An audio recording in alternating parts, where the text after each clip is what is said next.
8 minutes late, man. 8 minutes late. JR was drilling me because I don't know who Joe Rogan is, and he thought I was lying. What's going on, guys? Yo. It's share all your secrets tonight show. Pete, how many secrets you got? I got none. Y'all know all my damn secrets.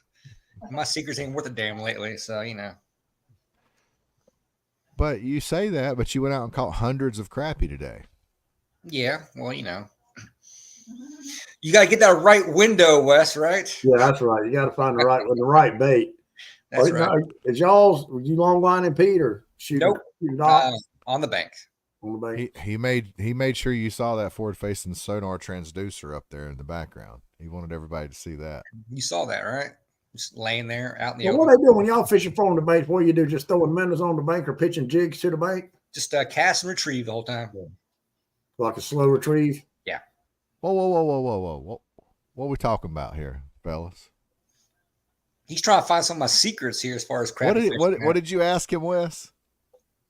How do I fish shallow for on the bank? On the bank? Yeah. They're on the banks right now. Oh, yeah. So what Pete's saying is he casted to those crappie and caught that many crappie casting to him. Correct. Yeah. What's up, J.R. Warsaw? How does he pronounce his name? Warsaw? I think Warsaw? Everybody I know says Warskow. Warskow. What's up, J.R.? Yep. So I had an interesting call Saturday night from a guy, Pete. Listen, and he called me and he wanted to know about reverse trolling. He had never done that before. Have you ever heard of that, JR? That was me that called you. Yes. Yeah. Spivey asked me about it. He's like, man, what about reverse trolling? And I was like, well, reverse trolling is, and I was like, you know what? I really don't, I thought I knew, but then when I actually started thinking about it, I honestly, I didn't know. So I called Wes. I said, hang on, I know somebody that'll know. So I called Wes.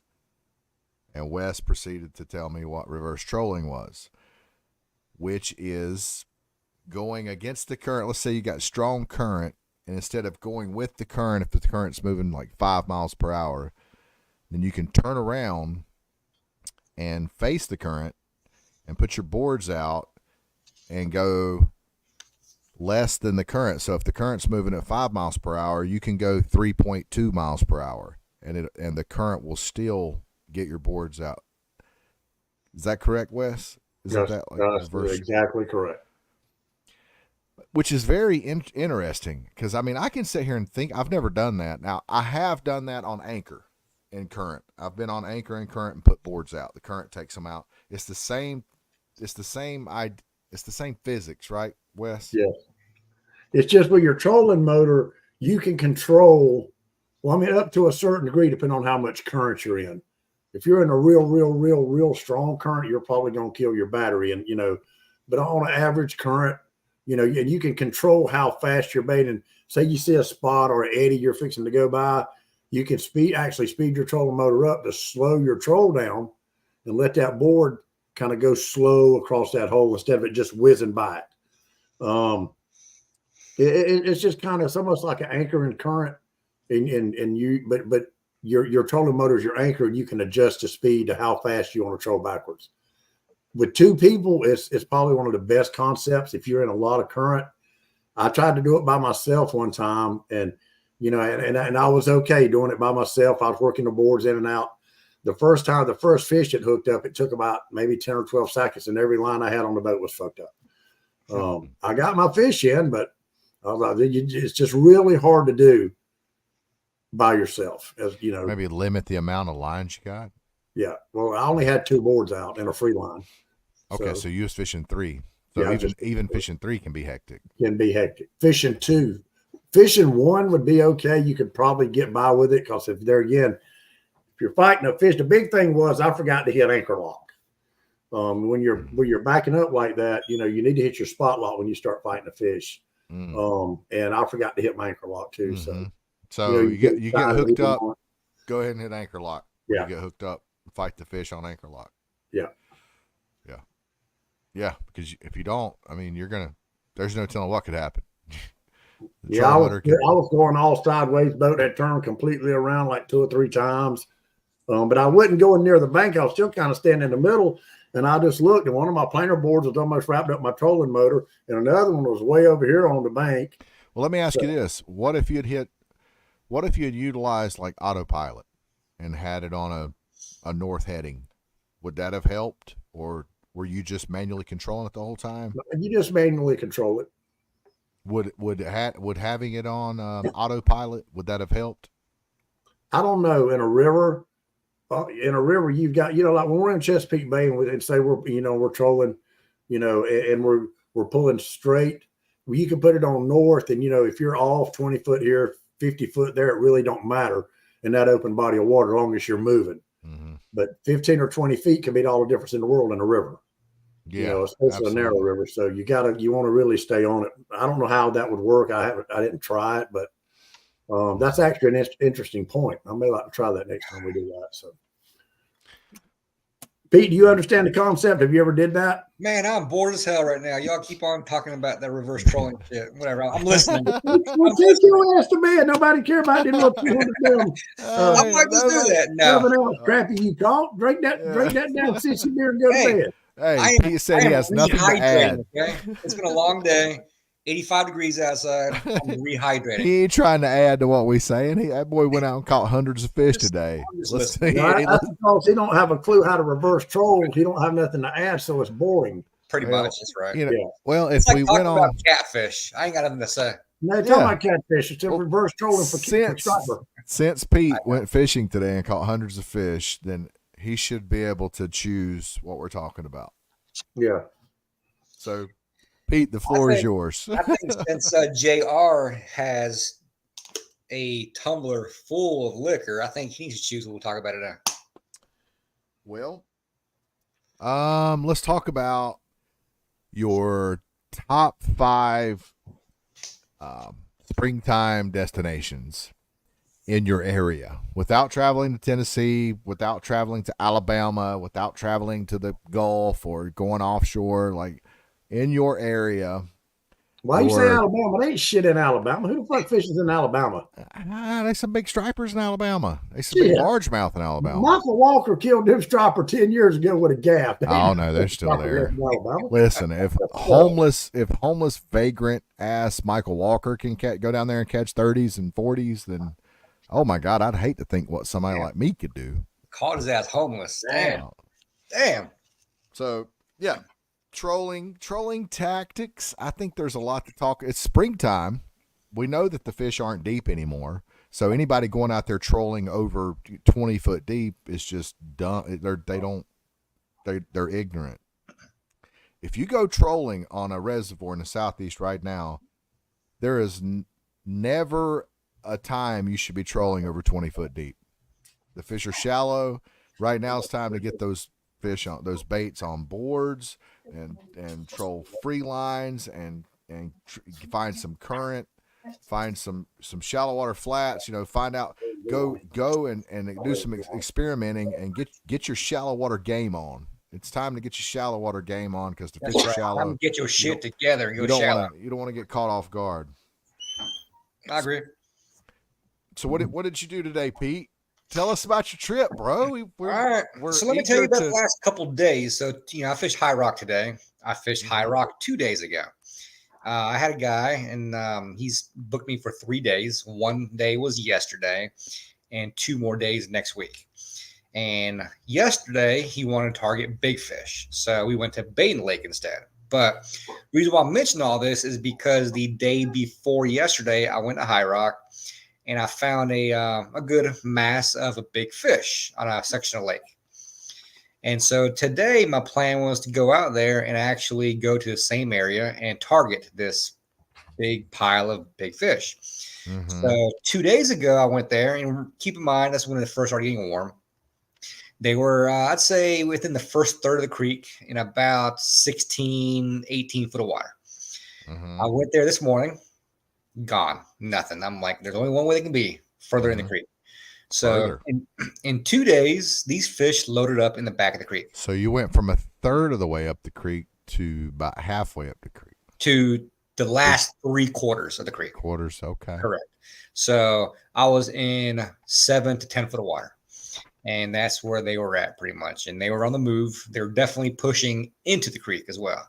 So started fishing out there, and I was catching a few fish here and there. And I had enough of it. The wind got up, the trash is on the water, the leaves and all sorts of other crap. So I was like, you know what? If they're here, there should be a massive fish on the bank somewhere. So I hit some of my shallow areas that were nearby, and sure as crap, there they were. And Today was pretty windy, Pete. It was really windy. But you find a couple areas tucked away from the wind, it's not much of a problem usually. Now I'm bored. I'd be too if I was you, but you know, you aren't the only angler that had success on the water this past weekend. Yeah. So what did you do? We got to get. What did you do well, on your fishing voyage? We'll come back to yours. I was going to say we got to let you finish, but we'll come back to yours. We'll go ahead and touch on what Wes did this weekend. Go ahead, Wes. What did you get into this weekend, bud? Oh man, we caught a bunch of dinks. I just took my wife up Kiwi River. Dinks, man, those were some nice hybrids. Now, listen, I know you're just trying to be like, what do you call that? What is that word? Where you're selfless. Yeah, you're like trying to be all humble, but in reality, you caught some line sides, and all Pete did was go out and catch a bunch of panfish. So that's right. Damn. I mean, hey, why don't you listen? Next weekend, I was planning to go to Tennessee, but if that falls through, why don't you and JR come down here and we'll go up into Kiwi River and we'll pull some artificials for some big hybrid. That's a good bite up there. That's a good bite up there, really Pete. Is. Man, somebody with your expertise on trolling soft plastics and Alabama rigs and tandem rigs and doing that whole artificial thing in the spring, man, you could kick ass up there, dude. That water is so clear, it's almost green. Yeah, it looks like Tennessee. I see some pictures. Yes, it's quite still green. Nice looking. Beautiful. Yes, let's go. Come on, let's go. Let's do it. Water's about 62 degrees. Yes, it's the time. When are we going? Saturday morning. Meet you there Saturday morning, Pete. Me and you I am gone tomorrow. I'm workbound tomorrow. No, Saturday. No, I'm workbound tomorrow through Saturday. No, I've got my grandkids this weekend, but next weekend we can go if y'all want to. I mean, if y'all feel like coming. We don't want to wait too many more weekends. That bike's gonna be off. They'll be there till the end of April. Is it the right window? Is it the right window? Yeah, they'll be there till the end of April. Gotcha. It's actually just getting good. Yeah. Hey, and then if not, JR, we could take him up there to our other place. No, dude, in April.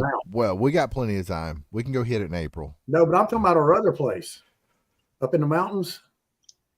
Oh. Yeah. It's right up there now. Oh, really? Yes. Oh, my goodness. I talked to Mike the other day. It's money up there now. Oh, my goodness. What? They caught one 13 pounds the other day. Wow. They're averaging 5 to 8 pounds up there right now.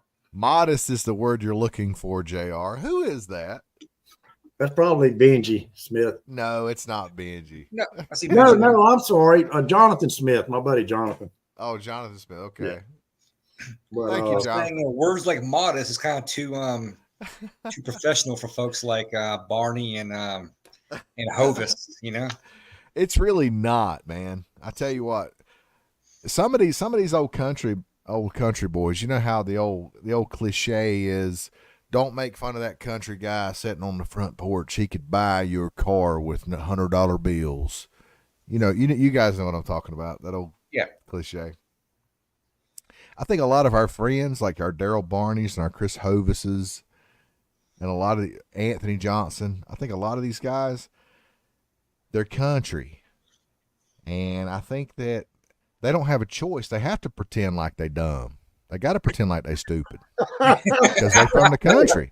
But in reality, they're actually pretty smart. But they ain't gonna let you know that. You know what I'm saying? Like they don't give a shit what you think. They don't. They want you to think they stupid. That's how that's the way they talk. And you can't. People judge people from the South, and people from the South are some of the smartest people in the world. I don't know where I'm going with that. But no, seriously, do y'all want to come down next weekend? If you do, I'll try to plan it. Back to trolling. Yes. Yeah. I would love to, man. Yes. This weekend's fine with me. Next weekend, the weekend after that, I know me and Spivey have a trip planned May the 11th, which is like a couple of days past the new moon. Damn, I invited your ass to go to the beach, but you're going fishing with dang Spivey. All right, okay. You didn't invite me to go May 11th. I told you I'm going on vacation and anyone's welcome to go to the beach. Well, you were drunk then. I don't know. Listen. Well, hey, Pete. Hey, this is right here at the house. Road Hiss is 40 minutes up the road. Hey, Pete, where is Sunset Beach? Sunset Beach is it a nice area? Sunset Beach is North Carolina. It's just it's right beside Ocean Isle. It's a North Carolina right in the border beach. of the NCSC, right there. Yes, it's a great beach. It's nowhere near as crowded as the rest of the Grand Strand area. Your Myrtle Beach, Garden City, Surfside. We're moving our camper this weekend. We're gonna have the grandkids. Oh God, you'll love it. Sunset, you'll love it. We're gonna move it to Brunswick. It's like a South Carolina version of the Outer Banks. Yeah, those North Carolina beaches. Yeah, it's cool, man. You'll love it. Yeah. All right, good deal. It's just long enough away to get away from the madness there in Myrtle Beach.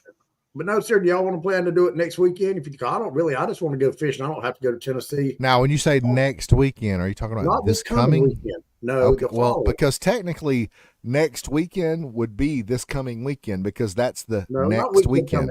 You always say, if you say it next, you don't say the one coming up. Next means the next one. Well, after. Everybody's got their own definition. You got some people that are like, "What do you mean next weekend? The next weekend is the one coming up."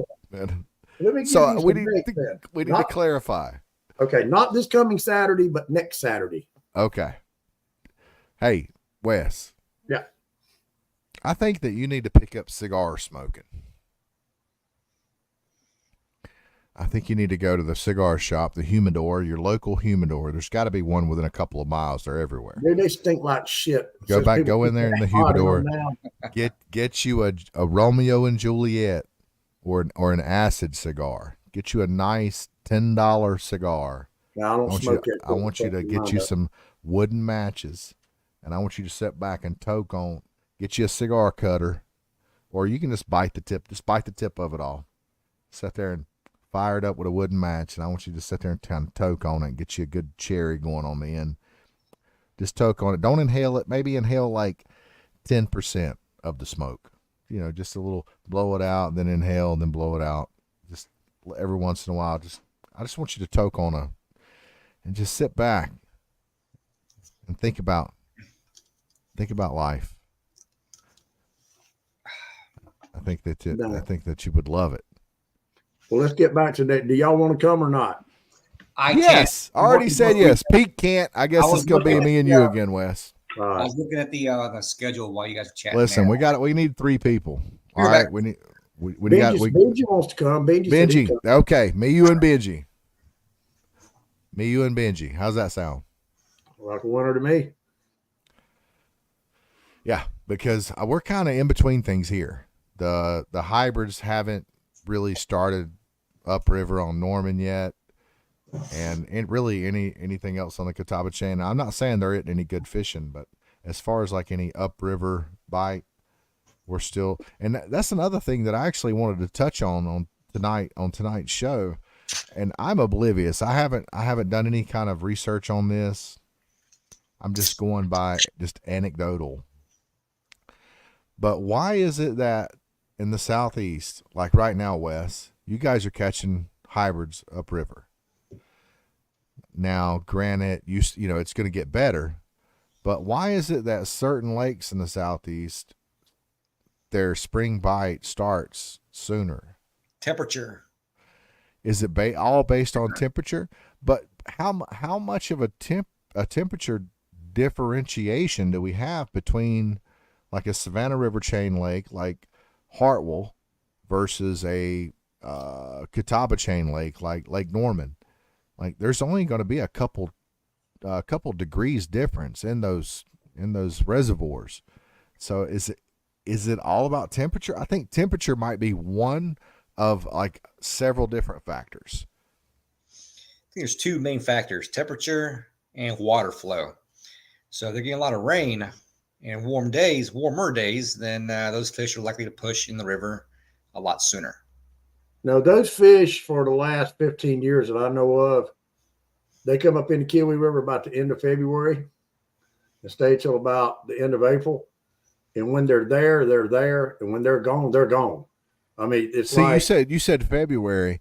See, the thing about Lake Norman is to get February. to the end of February, right?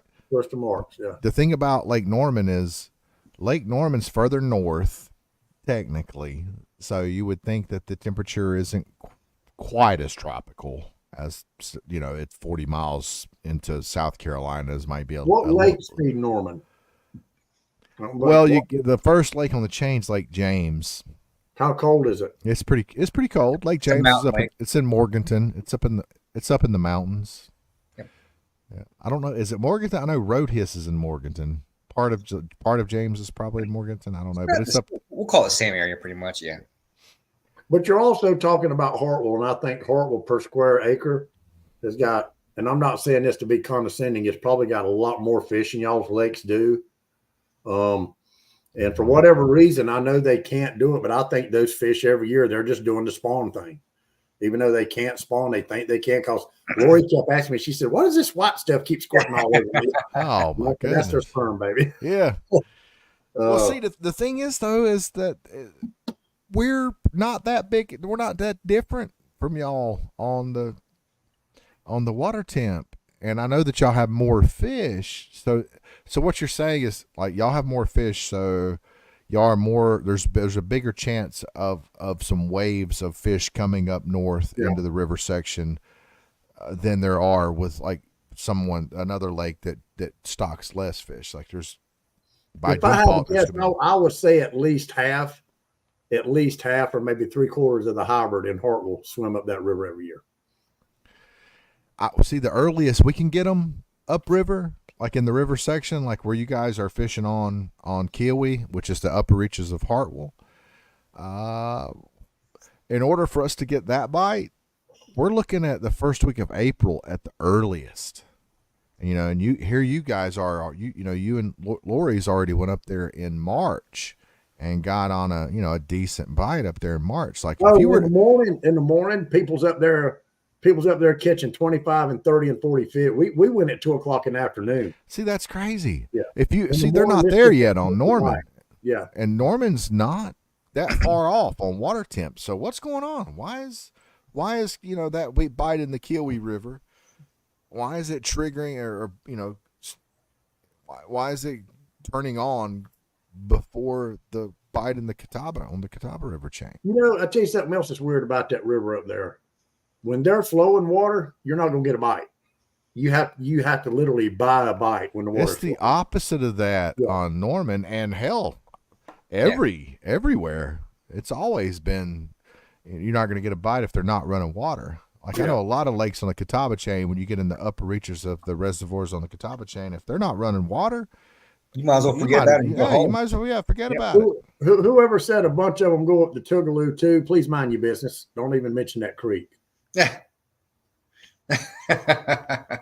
Yeah. He just told show some spot, respect. Show some respect. That's somebody in the business. chain gang thinking they can just flap their gums. Just blow our shit up. But no, the Tougaloo, it runs up in the mountains. But I think, and I caught a lot of fish up there last year, but across the board, there's bigger fish up there up in the Tougaloo than what they're catching in the Kiwi River. It's kind of like Norman. I mean, it's kind of like Russell, Hartwell. If you want to catch numbers, go to Kiwi River. If you really want to catch some big quality hybrid, you want to go up to Tougaloo. So the Tougaloo's many, many miles. You still got to know about where to go to catch them. So, well, listen, we got to tap deep into you guys' fishing knowledge. Okay, we're going to touch on some trolling tonight. We've already went over reverse trolling. So I think you guys have a pretty good idea of what that is. I mean, we didn't really go into detail with it, but I think you guys kind of got it. Most trolling is done deep, except for in the spring. And trolling can be like anchoring. Like, you know how a lot of guys I love to anchor fish. I like to double anchor. I like to get the Coleman grill out grill me a steak, smoke me a cigar, have some fresh cut bait out, and just waiting and chilling and like being on the patio. I love that. That's my favorite kind. That's my favorite kind of fishing. Marinate that steak you're grilling with some gizzard shed. Yeah, exactly. But it's not to say that you can't have a good time trolling as well. Like you could eat a sandwich while you're trolling. You don't have to. You can take your time trolling and chill out too. It might be a little bit of work there at the beginning to get your baits out, but once you get your baits out, you're good. Now I had one guy recently give me a tip on down rods. He said when you're trolling, especially if you're trolling in current and you got some down rods, to keep the weeds off of your bait, he said cut your barb off your hook. It'll keep those weeds off your bait. I don't know if I believe that because when weeds come down your line, like I guess maybe the barb could grab them. No, that is not true. I don't agree with that because I can't tell you how many times I've pulled weeds off like the eye of the hook or something, you know? Exactly. Now, he also said you can troll with your rod tip in the water. He said if your rod tip's in the water, it's not picking up debris from the river to travel down your line to get on your bait.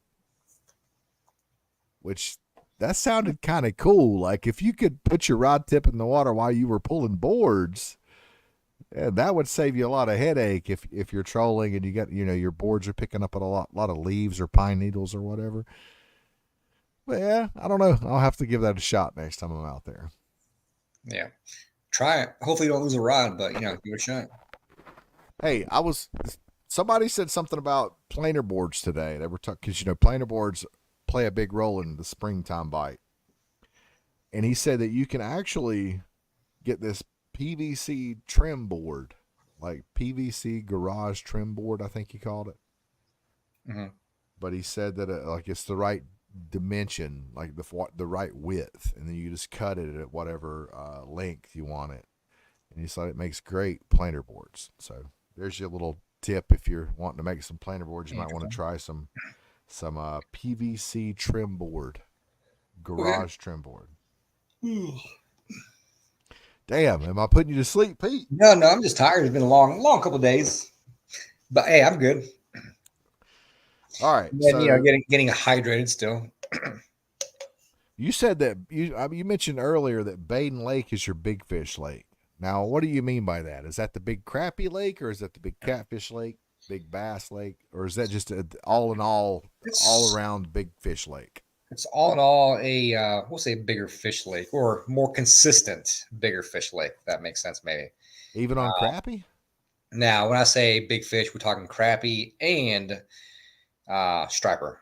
Now, for those out there watching from SC, of course, you guys know that our big fish aren't compared to your big fish, but in general, we can catch 8 to 12 pound fish there for the most part. Crappie is very consistent, pound and a half, pound 3/4, 2 pound fish there. High rock, you can catch 2 pound fish, but they're not quite as consistent and not as many, unless you actually target just that class of fish. That's the lake you fished today, right? Correct. You said 7 to 10 feet of water, and it seemed like they were pushing on back into the creeks. Correct. Yep. Now, are these areas that you went and looked because you thought that the fish could be there, and you just happened to find them on live scope? But what led you there was the fact that you thought that they could be there. They should be there. So on the bank, there was no live scope used at all. The fish I found in 7 to 10 foot of water, those were live scope fish. But the places that I bank fish today are places I have consistently year after year after year caught fish. So when you used the forward facing sonar, were you close to those areas? No. Okay. Well, if your definition of close is within a half a mile, then yes. But eye distance, line of sight, no. So what you're saying is you were pretty much live scope fishing today. No. Did you use your live scope to cast to these fish? Nope, not at all. Live scope is not effective in less than 5 foot of water. But you were fishing 7 to 10 feet of water initially, and then I went to the backs of these pockets. It was 2 to 4 foot. Oh, the plot thickens. So you went up into some pockets. Correct. There's no. Now, when you say pockets, now see that can be confusing. Some people call them pools. Are you talking about like pools? Like secondary creeks. Secondary creeks where you go into the creek and then it opens up into a broad, shallow area. Like give an example here, just so that way you kind of sort of have a general idea here. So I'm not trying to confuse you since you're, one bottle deep, I guess, over there. But all right. So let's say you go into State Park. Okay. Yeah.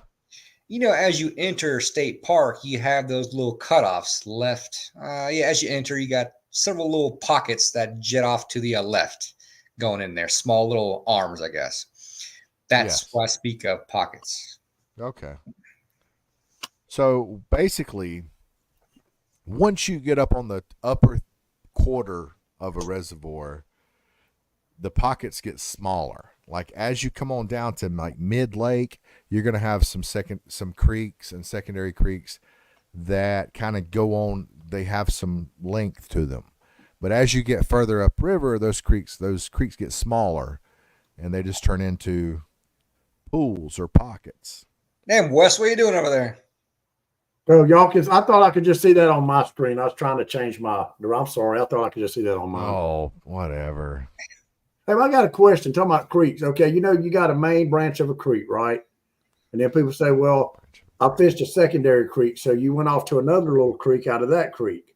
Yes. Well, what if you go up that creek and then there's another creek off that one? Is it a thirdary creek? it's a shit creek. Well, you have to say secondary creek. Yeah, and then what about a creek off of that one? Is it thirdary? No, it stops there because anything that's off that secondary creek isn't going to be anything more than a cove 99% of the time. So you don't go like thirdary, fourthary, fifthary. No, but however, on Lake Norman, Stumpy Creek is actually 2 creeks. There's Cornelius Creek and Stumpy Creek in the same creek arm. As you enter that creek, Stumpy Creek is stumpy because there's a lot of stumps in it. Ain't no stumps in there. Well, they're at the mouth of Stumpy. There are a lot of stumps. If you go over there in front of that island there, which would be considered the mouth of Stumpy, that island plus out in front of that island is a stump field. So that's why they call it Stumpy Creek, I think. But it's huge. I mean, Lake Norman's the biggest lake in North Carolina. It's 34,000 acres. Huge lake. And no one can still catch shit. Oh, I'm a Lake Norman fucking expert. Oh, fuck. Yeah, that's y'all's biggest lake in South Carolina? That's our biggest lake in North Carolina. That's the biggest lake in the state, yeah. And it's not even half as big as like the average lake in South Carolina. It's crazy. It's crazy how much difference we have in our demographic, our topographical lake is crazy. Like Clark Hill's 70,000. It's twice as big. Just that one lake on the Savannah chain is twice as big as our biggest lake in the entire state. Damn. Pete, when's the kingfish coming to Myrtle Beach? Probably, I'd say late April. Last week of April, first week of May. Are we going? For kingfish? Fuck no. I ain't wasting my time with kings on purpose in May. Well, I thought you liked the kingfish. In October. I do like the kingfish, but if I'm gonna go down there that time of year, I'm gonna go for something that's more edible, like mahi. Kingfishing is like, God, it's such a niche down species. Like the guys that that kingfish, like a decent amount of the guys that that kingfish, like that's all they do. You're right. 100%. I've never understood it. I've never understood the whole. I have a hard time kingfishing on a boat with like 4 motors. I'm like, damn, all this for a kingfish? Yes. Right? Yes. I mean, guys are catching them from the pier. You can go out. Anybody can catch kingfish. And the thing about it is they're a meat fish. But they're not that great. They're not very good. That kingfish. I would rather eat whiting than That kingfish. kingfish that me, you, and Scott caught, that's the first kingfish that I've heard of or that I've ever caught out in the Gulf Stream. It's a huge sport fish. It's but I didn't know that they went out that far. It's sport fishing, so it's in that same like class as wahoo and even up to marlin. Like it's in that like class. No, it ain't in a class with no marlin. It is, but it's at the very bottom. It's at the right. very bottom of that class. Like that's what all of it's basically like the carp fishing of pelagics. Pretty much. That was when that kingfish hit me, you, and Scott caught. I thought that was a wahoo. I was like, damn, I didn't know wahoo would hit a steel bait. I mean, they're so similar, but they're completely different families. Yeah. Like kingfish is obviously it's in the mackerel family, and wahoo's in a completely different family than the kingfish are. I thought wahoo was in the mackerel family too. Mm-mm. No, and then what family are you? Like the little tunnies, like in the bonitas, like a bonita and a little tunny, they look identical, but they're actually couldn't be more different. They're in two different families. The little tunny is in the mackerel family. That's why it's so bloody and nasty and fishy.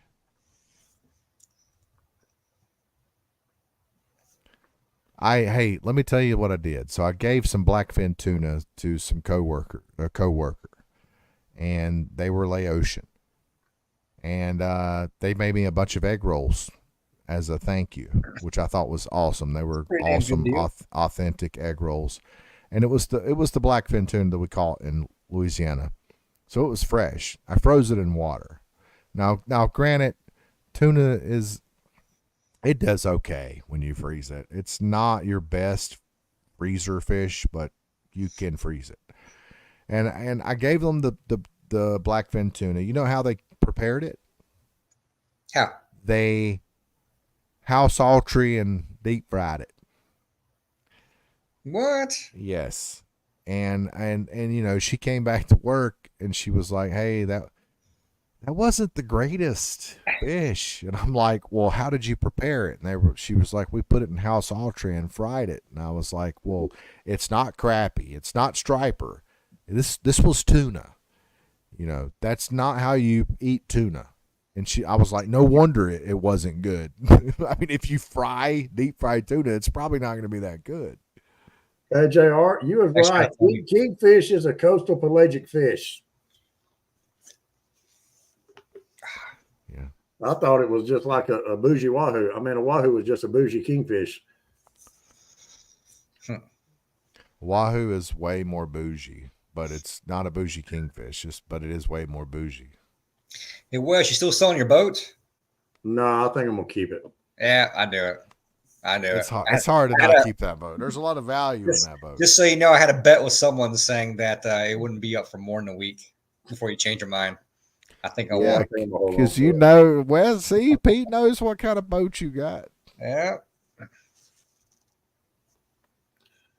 So, Pete, did you say you could or couldn't make it? I cannot. Right. So how do you guys troll? Reverse trolling with live scope and all that good shit. No. Let's not talk about that. Let's just talk about some normal 0.5 to let's say 0.3 to 0.9 trolling live baits.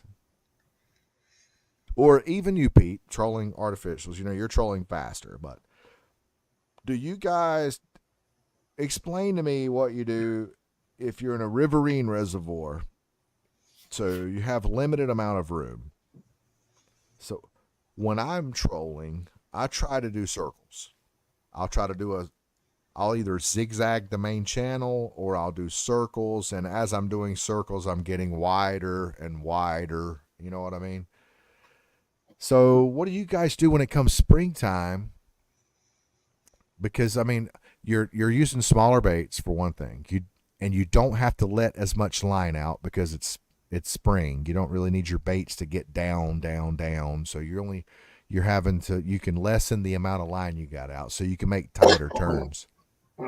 So are you guys trying to, when you're staying on the move, when you're trolling, are you trying to cover as much water as possible? And how are you doing it? How are you making any turns? Or are you just staying going one way for a long time and then waiting to turn around and come back? Like, how are you going about trolling? So what was the damn question again? Because you're all over the damn place. Are you okay? I am. Are you making tight lines when you're trolling? Are you going in circles and then getting wider and wider, or are you just trolling one direction for a long period of time and then picking another place to troll, getting everything up, moving there, putting everything back out, and trolling for a long period of time there?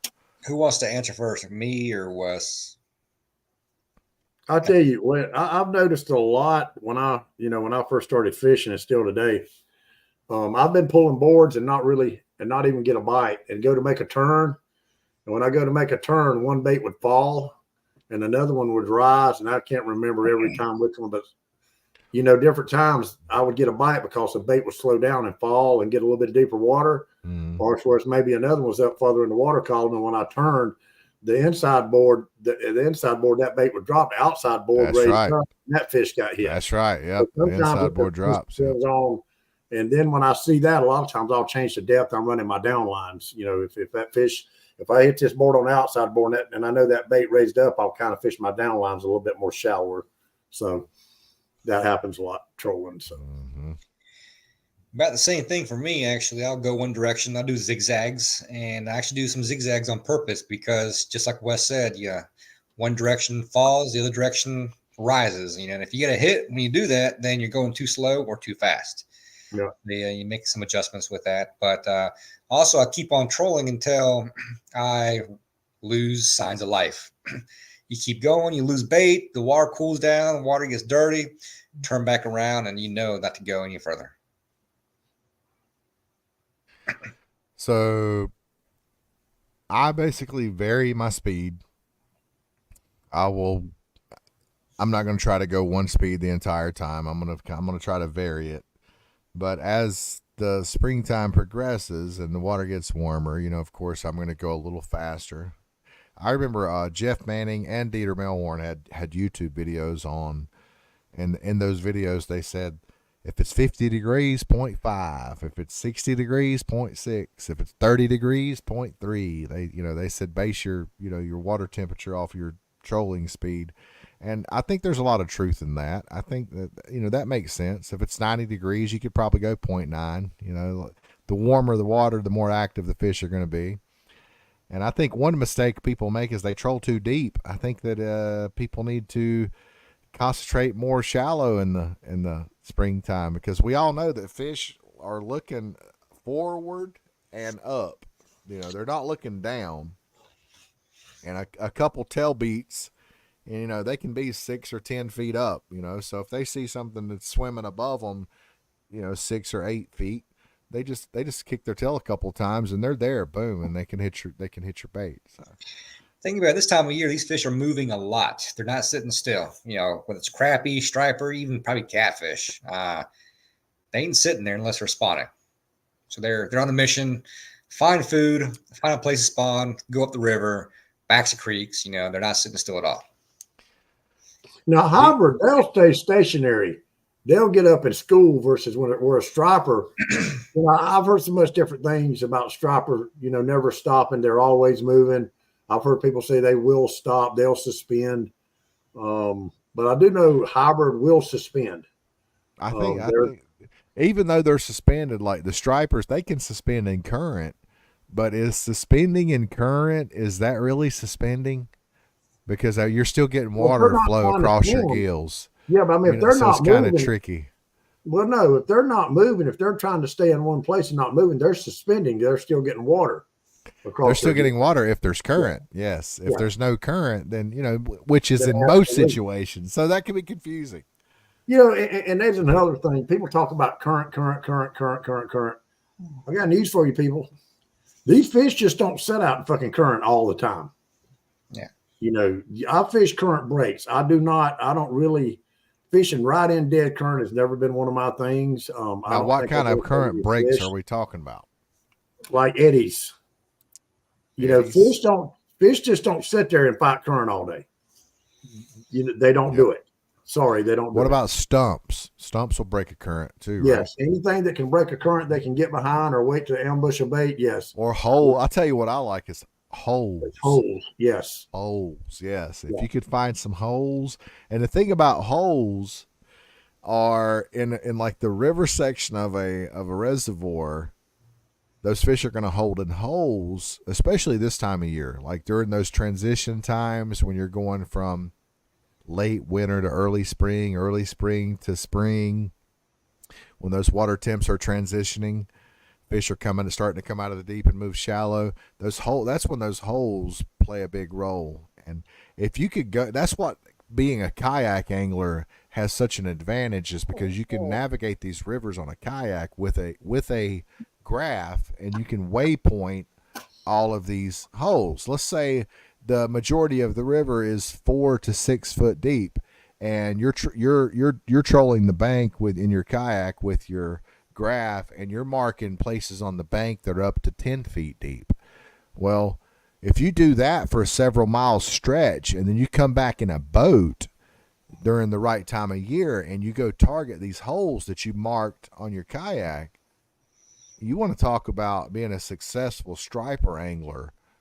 That things like that is what separates people.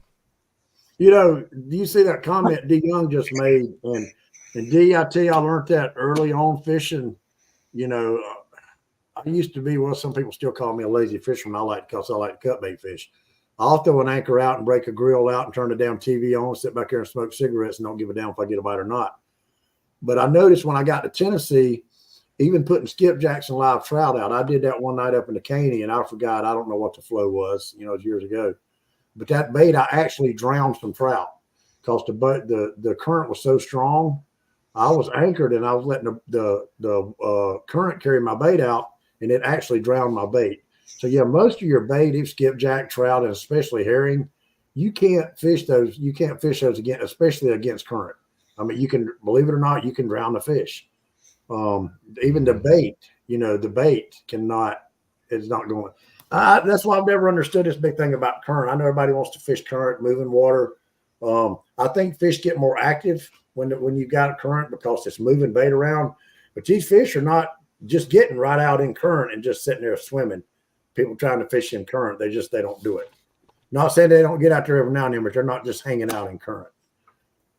Yeah. I tell you what sucks is baling hay in current. When you've been fishing, whether you're anchor fishing or trolling, either one, if you're doing it in current, you're going to get shit on your baits. So there is no like sitting back and relaxing and leaving baits out for an hour.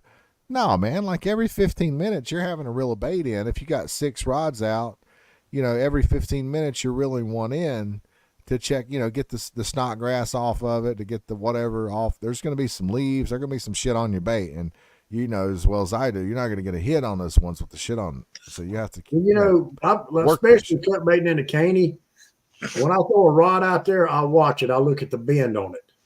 And after it sits, and when that bend starts slowly going over, you can tell when grass is getting on your bait or around your weight if you're using weight, because your rod's just going to slowly bow down. When it starts bowing down, you might as well get off your ass and reel it up because it's full of grass. And grass will drown bait too, and it don't take much. I'll tell you what's tough, Wes and Pete, is even on Lake Norman, Pete, there's no contours. Once you get upriver, where does it stop? I can't recall exactly where it stops. I'm thinking probably around the Buffalo Shoals Bridge there at Long Island's probably where it just goes all blue. There's no contouring. Because a lot of your guys that troll, they're so used to contouring, and I'm guilty of it myself. All I do when I troll, I'm looking at contours. I'm trolling contours constantly. So when I get in a river, it's kind of discouraging because it's blind. You're just trolling blind unless you've went out there and graphed the river and where like the deep spots are and everything. It's just all dark blue on Navionics, so there's no contouring the river. And I like that. Like when I'm up in the Caney, if I'm up there, which a few times I have been up there by myself, fish with somebody, be the only boat up there, I can cover that whole fucking river. You don't need no contours. If a fish gets anywhere near your boat, you're gonna pull a bait by him. Yeah, you're probably experimenting.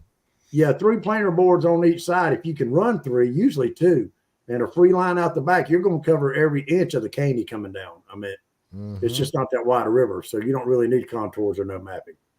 They're either going to be there or they're not. But you can bet your ass there's a lot of fucking contours on the Caney mostly being rocks. So Pete, today, you caught a lot of fish today, and you were casting to them. Correct. So before live scope, were you casting to them like this today, Yep, or were absolutely. you trolling? Casting. I know these areas I was casting to, you can't. There's no way you control in there. I mean, it's just a pocket. Well, your buddy Lee's not used to that. He's going to be your partner. Are you guys going to be on the same page? Because man, he's going to be my net bitch.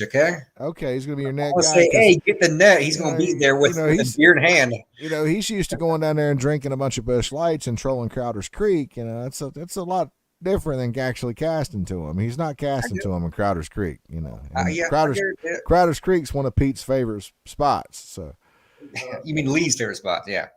Yeah, I meant Lee's favorite spots. But anyways, so Lee, Pete, you guys are a team, so yeah. That's right. Might as well. Team so, ours cash. There you go. Yeah. Well, who's your teammate? I'm going to assume it's going to be Spivey. My teammate's going to be Spivey. Yeah. Okay. Yeah. And easy win. Yeah. The thing about Spivey is he can cast to him. He's used to casting to him. So good. Yeah, so we kind of got the advantage. Doing this? I mean, you guys need a handy. I'm just wondering if you guys want a handicap. You guys want like a I don't know, like a 10-ounce handicap? I don't need no handicap. I think you need a handicap. Okay. Well, I mean, it's good. It's gonna suck to hurt your feelings, Pete. 12-ounce handicap. Here we go. Yes, sir. We're bringing 5 fish to scale. So all kidding aside, you do know that Lake Wiley is where I started my crappie days, right? Well, I didn't know that, but I was recently informed of that by you on Facebook. There you go. I'll make sure you're reminded of that. Yep. So tell us about that, because I always thought you were a Greensboro, Yadkin Chain, Salisbury. No, so I lived, I guess, through my high school days, middle school days, whatever, college days. I lived in North Charlotte. So for me, it was Lake Norman and Lake Wiley, and even Mountain Isle Lake as well. But in the last 7-8 years, I moved to where I'm at now, and it's primarily Yadkin Chain, and I do not miss Wiley at all. Did you ever go to the Fort Mill access behind Wiley? No. Oh my God, it's so fun, Pete. Is it? Yes, you got to go. You got to go try that out. I will say my biggest crappie to date actually came from Lake Wiley, and in back-to-back casts. Yes, casting in January. 215, 213. Bang bang. When you're casting, what you doing, man? You shooting docks? In that day, yes, I was shooting docks. That's what we call in casting. And I will tell you exactly where I was shooting docks there. I was actually shooting Harbor Town. No. In January. It was, back then it was cold. But one of my favorite places back then was that marina on the other side of Busher Boy. I won a lot of damn money fishing that marina all day in tournaments. What was you using for bait, bud? I was using minnows, the flick tail jig. Can't ever go wrong with that. And man, don't be lying, man. Don't be saying that just because that's what I use, man. No, I'm dead serious. But here's the thing: you don't even know what that is. Describe that to us, man. Little flick tail jig, baby. Yeah. What is that? What is that? Tell us. I don't believe you know what it is. I usually use it on a 1/64th ounce jig, and all it is. God, why not a 32nd? 64. All it is little straight tail jigs. All it is. It's a straight tail jig. Yeah, it is. Oh, trust me, I know, baby. I know. Okay, all right. Where you buy them at? I don't think you can no more, to be honest. Great Outdoors. Okay. Wes, go ahead and tell them you shut the fuck up, bro. Right? Yeah, shut up. God, Wes, you're messing this up. God, you just gave away the biggest secret ever. Like, we're over here like being like all Riddler-ish, and you're just like, Hey, Wes, you can tell that JR's getting that kick going now, boy. Yes, sir. But no, seriously. I'll tell you exactly where it's at. Great Outdoors. Just go to the Great Outdoors, and they got them. No, it's the only fucking tackle shop y'all got in North Carolina besides Bass Pro Shops. I'm just kidding. The Great Outdoors actually do not have these, but it's a bait shop that is very similar to the Great Outdoors that has them. Bass Pro Shops. No. That's the only two y'all got. What else y'all got? No. And if I remember the flicktail when I bought them back then, it was the only place I could find them was at some rinky. I ain't telling you. See there, Spivey? I don't tell everybody our secrets. See, I'm not telling them. My little hometown tackle store's got anything your whole state of North Carolina carries. We went and caught bait this weekend, and the first thing Spivey said was JR, and I looked at. He's like, look at me. I looked at him, and he was like, how many people know about this? I said, just me and you. And he said, we're gonna keep it that way, right? And I said, motherfucker, you go there tomorrow, you won't catch yes, that. I promise. Yes, I guess we'll keep it that way. Y'all have the Bass Shack. What about the Bass Shack? Ding, ding, ding, ding, ding, ding. Yes, sir. That's it, buddy. If you want the Bass Shack, oh my God, they got such awesome stuff. I tell you what, if you are a carp fisherman, the Bass Shack is the place to go. They make their own carp bait, and it is fire. You're gonna probably kick ass at the carp ponds. Corn and pack some grits and oats, a little bit of syrup. Yeah, whatever it is, man. Grits, oats, ketchup, millet, whatever the hell they use in that crap. I know my buddy Alan. He uses like pineapples, like canned pineapple. It's like this big. Everybody's bait is a secret in carp. You want to get your ass whipped? Go carp fishing. I tell you what. I've been carp fishing. I've been carp fishing. I'm going to say 4 or 5 times. And only one of those times did I actually fish by myself. Every other time I was with a friend. I was fishing with them, but I actually went by myself one time, and I had a guy right beside of me here and a guy right beside of me here. Like I only had it was a very crowded carp pond. And I remember I cast it out. I don't remember where I got my bait from, probably the Bass Shack. But anyways, I hooked up to a fish. I hooked the fish. I ran back, I set the hook, and I'm fighting the fish. While I'm fighting the fish, this guy that's right beside of me on my right side, he goes out on it where his rods are, and they're in the rod holders, and he like grabs one and like looks at me and snatches it like hard. And is like looking at me the whole time like he's pissed, and I'm like, oh my God, dude, this guy's he's pissed at me. This dude is actually, I may get in a fight tonight. And I look over to the guy on my left, and I'm like, hey, I said, what's this guy's problem? And he's like, oh man, no, that's normal, bro. He's like, you catching fish? And I was like, yeah. And he's like, yeah, he's pissed that you're catching fish. And I was like, that's normal. That's normal in the carp fishing industry. Like, yeah, that's like, it's some redneck, just, break red on your co-anglers there at the pond. That's what carp fishermen do. Your carp fishermen look like your Walmart shoppers at 2:00 in the morning. Yes. Yeah, you might want to take some jiu-jitsu classes or some boxing classes if you're going to become a carp fisherman. So Cody is, my fishing partner there, striper guy. He's a big time carp guy, just so you know as well. He's, I guess, jack of all trades, fucking catfish, carp, you name it. Yeah. I like Cody. Cody is a good dude. Hey. Oh, he's gay. No, Cody's a good guy. You're just jealous, JR. You're just jealous. Kidding. I'm just kidding, Cody. You're just jealous. No, I met Cody. I'll tell you what, I promise you, me and JR, you've been saltwater fishing a lot longer, man. Me and JR will outfish you and Cody offshore. Sure. Well, first of all, I was just kidding, Cody. I met you you're a big old dude. I ain't trying to mess with you. Ain't nobody worry about Cody. Cody's a big old baby. Wes, I'm gonna be honest with you. I am rusty as fuck when it comes to saltwater fishing here lately. So listen, Pete's not that hard to beat, bro. It's springtime. Yeah. Pete's an artificial guy. Listen, Pete is man. We will mop the floor with Pete. With live bait. Pete's not a live bait fisherman. It's springtime. I won't say this but one time, but Pete, if it wasn't for Pete and Keith both, I probably wouldn't been able to catch the fish I caught. Yeah, but we talking springtime though.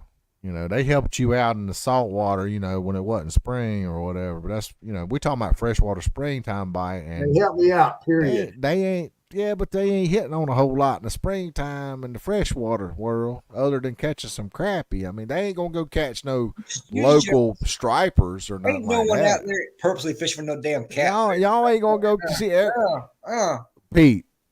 When What? you plan on going striper fishing, bud? You gonna striper fish the Catawba or the Yadkin in the spring? Whatever my heart desires. I ain't going to because you just mediocre at it. Shit, you crazy as hell. You. Oh, he's on a roll now, Pete. Listen, you have your most success like in the winter. I remember my first beer. Trolling artificials, trolling A-rigs, kicking everybody's ass doing that because nobody gives a fuck. Everybody's at home chilling, watching Netflix, and you're out there with downriggers when it's 27 degrees outside, and everybody's like, why? Why are you out there catching 12-ounce fish when it's 35 degrees and raining? Like, nobody cares, bro. Damn. Apparently you care. Springtime. It's all about that bait. Where are you going to get your bait, Pete? All the emotions right now. Where are you going to get your bait, Pete? I'm gonna make a phone call. Damn, I'm gonna thank Verizon for getting my bait. Listen, Pete. Hey, you gotta remember, I can tell you probably all the dang places you can go and catch bait right now. You telling that story about you and Spivey trying to keep a secret? Ain't no one give a damn shit, man. You can go there tomorrow. You don't know. You don't know where me and Spivey catch bait. It's probably gone. We don't give a shit. You don't know where me and Spivey catch bait at. I don't even give a damn. No one. I know. Yeah, you do. Oh no! Yeah, you do. Yeah, you do. If I messaged you right now, I was like, "Hey, bud, you want to know where me and Spivey caught this? Where we've been catching all this bait?" I don't give a fuck because I ain't gonna be there in about a month. You would be like, "Yes, of course I would. I would love to know." Listen, my buddy Chuck Timon asked me this last year. We were talking about Tennessee, and he said, I noticed. He said, I see some of the pictures you post on Facebook. And he said, what's up with these guys that take pictures and black out their backgrounds or blur their backgrounds? He said, what is the deal? He said, is that a Southern thing? I said, well, I don't know. I said, I guess people think that they caught a fish in this area and they're scared somebody might go there and catch that fish tomorrow. And he said, but they do realize fish have tails, right? He said a striped bass is not going to be in the same fucking place today that it was tomorrow. It never happened. Never will happen. I bet I can tell JR where I'm catching fish at. His ass can go there and get skunk. I agree with that. But I bet I could do the exact same thing to you. You're probably right. So but my thing is, what is this big thing about everybody thinks they've got a secret? These big secret spots about fishing. Because there is such a thing as such a thing. Yes, there is. Dude, hey, look here. Everybody. Yes, now, I'm not saying this, patting myself on the back. Every fucking body knew I was catching those fish in Tennessee. How many people went up there and caught fish like I did? A good many. I'm one of them. I said like I did. Pound for pound, a lot of people. No. I fished up there like a couple of hours and caught like a PB. My buddy caught a PB, and my other buddy caught a PB. I caught 23 fish up there in one night. No, nobody else has caught fish up there like that. Well, I know that you've caught more than anybody else, but I'm just saying, pound for pound, the chances of success are pretty great up there. Wes, it's like this. Tennessee some of us, like myself and you, we put in our time and go out there, find the fish, the pattern, all that stuff. Tennessee's a cheat code. Tell you what, I am more proud of Wes for what he's done recently on Hartwell in the last couple of years than I am with everything he's done in Tennessee. Anyways, so some people put in time. Hartwell is hard. Tennessee, you still work your out. I mean, you just got a better chance of catching bigger fish. But Tennessee, exactly. That's all I need as far as work goes. I don't care how much I got to work. I don't care how much I got to work. If I got a greater chance of catching a giant fish, that's a much better fishery, regardless of how much harder I have to work. Go fishing in Tennessee in December, January, and February, and let me know how it works out for you. I have. Wes. I fished in Tennessee every month of the year. I've been doing this game for 20 years. Okay, then then it's I know not all easy. about. Yeah, it's not, Not but easy. at least I got a chance of catching one. You go, Yeah, exactly. go fish in January on the Catawba and plan on catching something over 7 pounds. That's when it's time to stay home and watch Netflix. I'm just saying, man. I mean, why does big fish more important than why is it a 40-pound striper? Why does it get more glory than a 7-pound striper? It shouldn't. Most of the time, the 7-pounder's a lot harder to catch than the fucking 40-pounder is. Am I lying? If I'm lying, I'm dying. I'd say you're lying. I guess you're dying. I don't know. Yeah. No, you guys know I'm telling the damn truth. So some folks, Wes, like myself and you, there he's leaving right now. I want him to hear this part. We're gonna get his ass thing fired up and get ready for this. No, I don't get it fired up. I'm fixing to get off here. No, I'm getting him fired up. I know. I said I'm fixing to get off here. I don't want to. He's on a roll tonight. Hey, if we had Daryl Barney and Scott Perry and Michael and Anthony Johnson, get Barney on here now. Let's get Barney on here now. I don't know if he's still on here or not. Let's see. Let me invite him. Daryl, if you're on here watching, I'm sending you an invite. This will be fun. And then get him to start talking about Dieter Milhorn. Josh Tobias said, "Why is a bigger fish better?" Well, it's a better fight. It's more of a challenge. That's like asking a girl, why don't they make 3-inch dildos? I mean, that's probably the dumbest question I've ever seen asked on here. All right, let's see here. Damn, Josh, he done called you out. Messenger. Let's see here.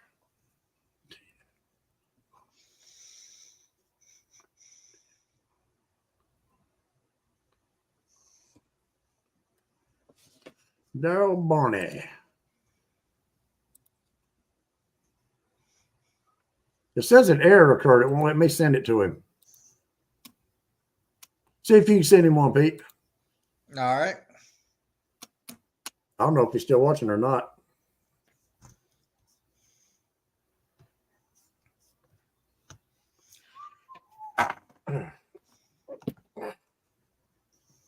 Well, hurry up and get him crunk up so I can go to bed. Yeah.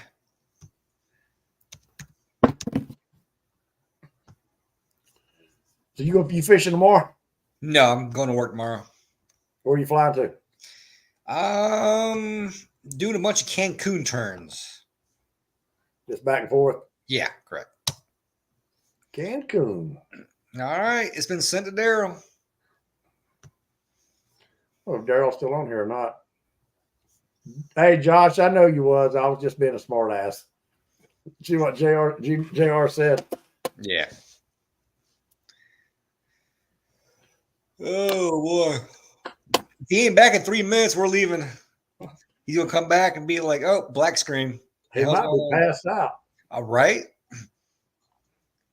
Jerry said last week, I asked him, I said, JR, or it might have been week before last. I said, listen, I said, you say you don't like live scope and blah, blah, blah. But if I bought you one, would you use it? He said, well, hell yeah. Yeah. Dude, Wes, I'll be honest with you. I hate live scope. I can't stand it. I'm using it because I got it. And, like today, for example, if I did not commit to live scope, I would have caught more fish. But there was a point at about 10 o'clock. I'm like, you know what? Fuck this. Let me go back to doing what I should be doing this time of year. And I put that shit away, went shallow, and sure shit caught fish. So sometimes playing with live scope don't mean you're going to catch more fish. I always thought the biggest thing with live scope, and Josh, while you're on here, you're a bait catcher.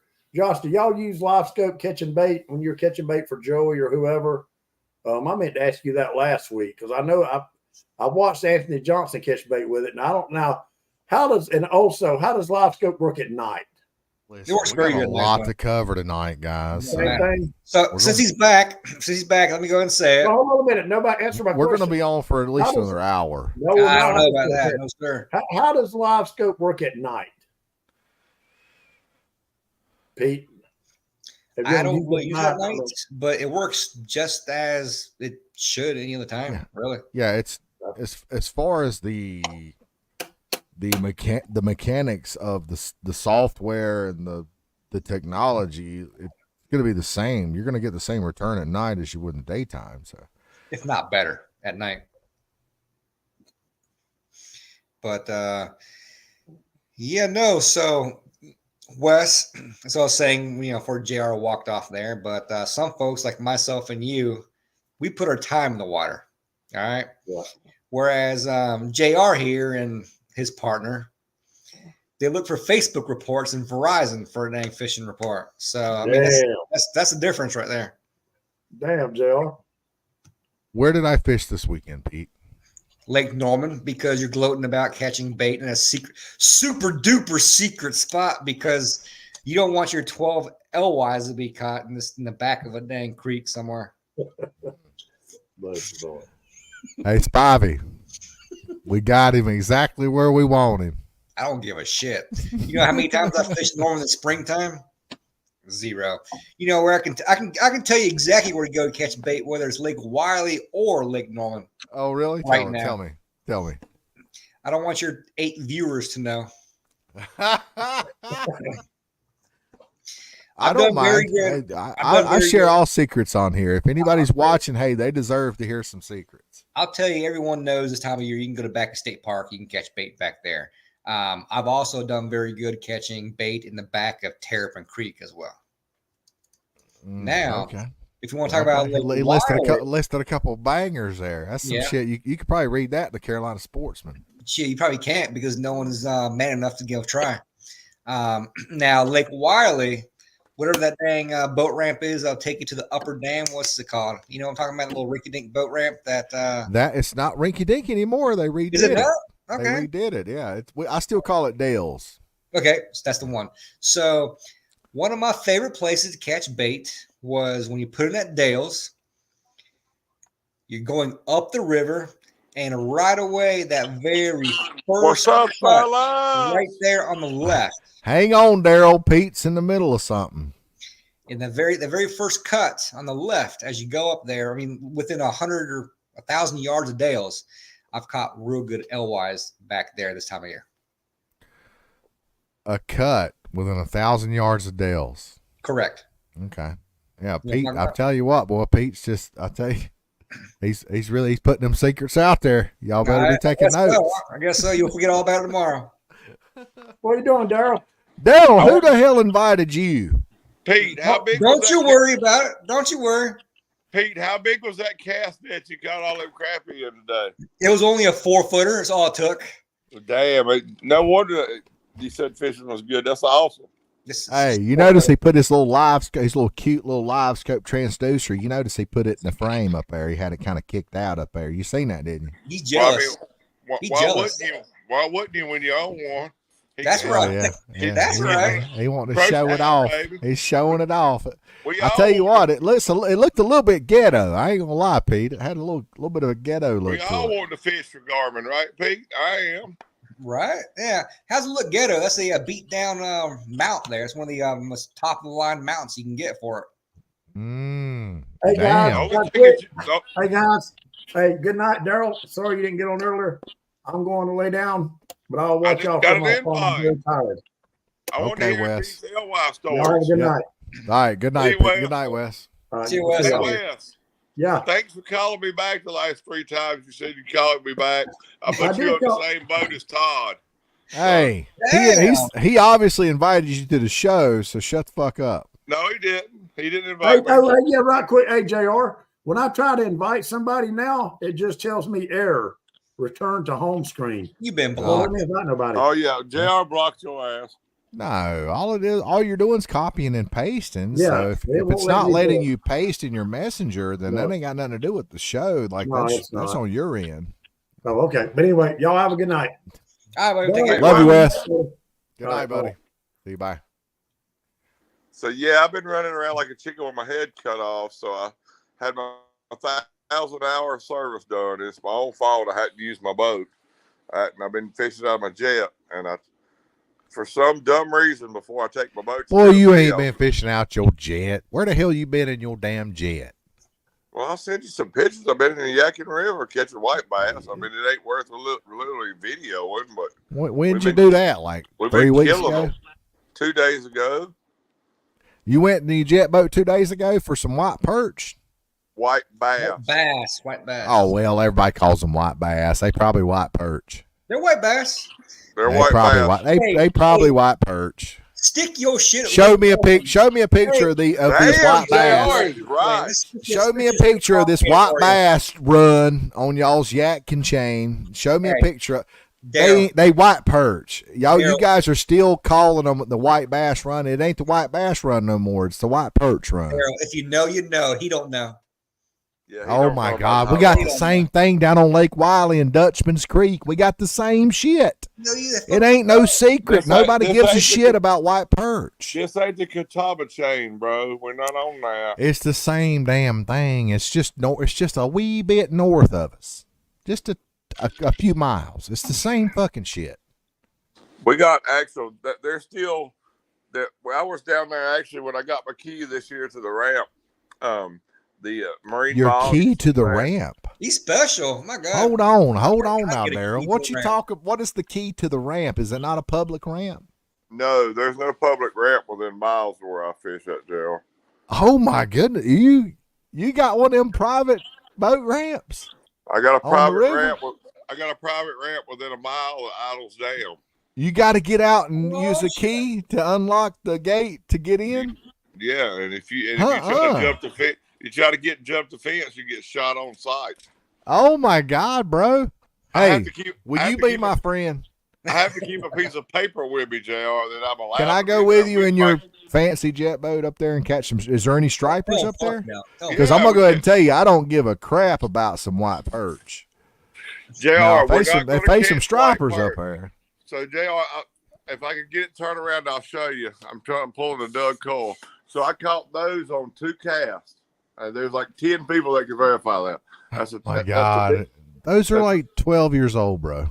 Yeah, they are old, but that's where they come from. I caught a 21.5-pound striper. Well, how is the striper fishery up there now? It's good, but the hybrid's even better. There'll be at least, if you go with me 5 times, I'll put you on a 8+ and probably a 10-pound plus hybrid.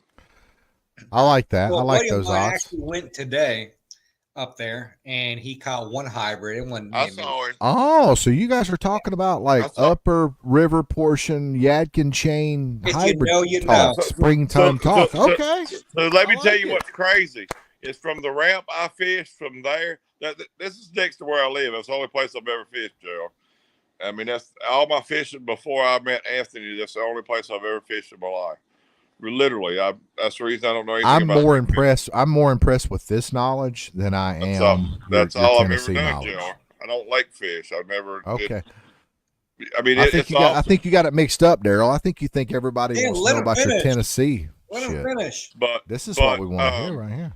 But from that ramp where I'm at, Pete, where that guy was at today, from there up, we've all talked, like 30 of us.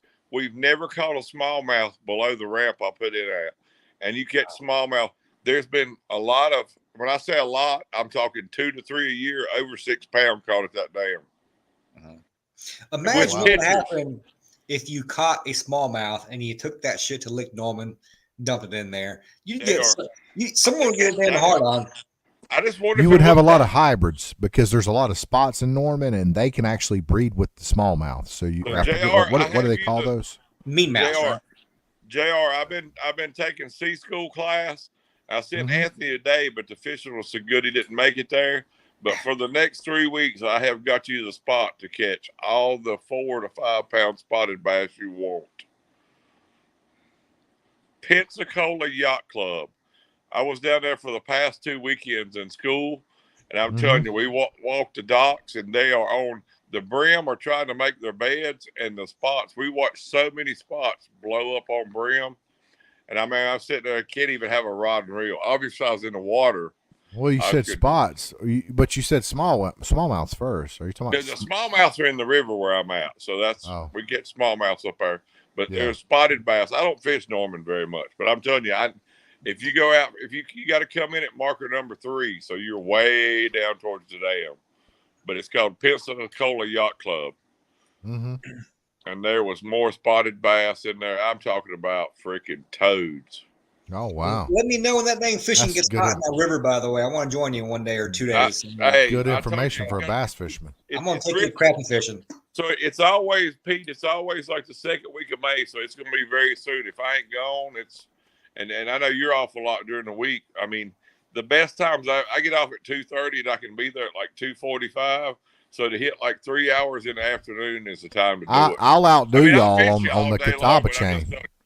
I tell you what, let's have a hybrid tournament. Let's have a springtime hybrid tournament. Yadkin versus Catawba. How's that sound, guys? You ain't got a chance, bro. Let's schedule. Let's schedule it. May you name it, Daryl. What date in May? Me and Spivey versus you, Pete and Daryl. I hate Pete and Daryl's crappy. Yadkin versus Catawba. Pete and Daryl versus me and Spivey. Me and Spivey on the Catawba, of course. What's the lake? You guys named the lake. There's no lie. This is no lie. I've caught a couple over 12 down there in the past 3 years. Stripers count. This isn't like the hybrid striped bass challenge. Stripers count. Done. His ass is done. Yeah, this is a line sider tournament. Yeah, we're going to Baden, and you're completely trashed. Okay, let's do it. Let's schedule the date. What date are you guys good with? I gotta do shit spontaneous because let's look at the moon phase. Let's look at the moon phase. Oh, you gotta look at the moon, okay. I'm just trying to be. I just booked 2 weekends, and I'm in the Candy Fork two whole weeks in May. I caught those 26 fish last year in the Candy Fork on May 7th, so I just booked a trip on May 7th. Okay, listen. The day of a new moon in May is May the 7th. That's the day of a new moon. That's gonna suck. You're saying that, Daryl? Are you saying you're not going to be home for that? No, I won't be home. I'll be home. I'm going. I think it's 7th, 8th, 9th, and 10th. 7th, 8th, 9th, and 10th. Okay. I'll be out of town then too. You'll be out of town because you and Spivey got a little trip planned. Don't you forget? Well, that's on the Catawba chain, so we could technically. He's playing around his damn little trip he got planned already, trying to inconvenience us. So, what do you guys think about May? Fish a month for us. That's okay. Right? You guys want to do? Let's do May the 18th. How does that sound? We need May the 18th. That is on a Saturday. May the 18th. The moon phase is 79%. It'll be a waxing gibbous. It'll be moving toward a full. Give the shit about moon phase that time of year. Just go when we can. I'm just saying it'll be 1, 2, 3, 4. You got to understand during the moon over 4 days before a full. So that's good. That's a good. Just like deer hunting from 11 to 1 o'clock that day, it'll be good. Moon phase is only a very small part of a lot of different factors, but it is a factor. So what do you guys think about May the 18th? My problem good with that is if you ever wanted to come and fish with me in the river, you need to come in the next week because right now it is as high as I saw it to be clear. Our river gets so trashed and muddy. It is so beautiful right now. It is insane. Well, when do you want to go, Daryl? You want to go this weekend? Like I said, if you could, I'm actually this weekend. I'm not going anywhere this weekend. So is this weekend too early? No. I mean, it will probably. No, I mean we're just going to throw a buck. So what happened was they put all those. They didn't put them in. The biologist told me they never stocked a blue cat. But if we try to fish live bait, we can probably go catch all the live bait you want. But if you try to catch live bait, you're going to catch like anywhere from 5 to 15 pound and a max of a 30-pound blue cat all day long on a shad.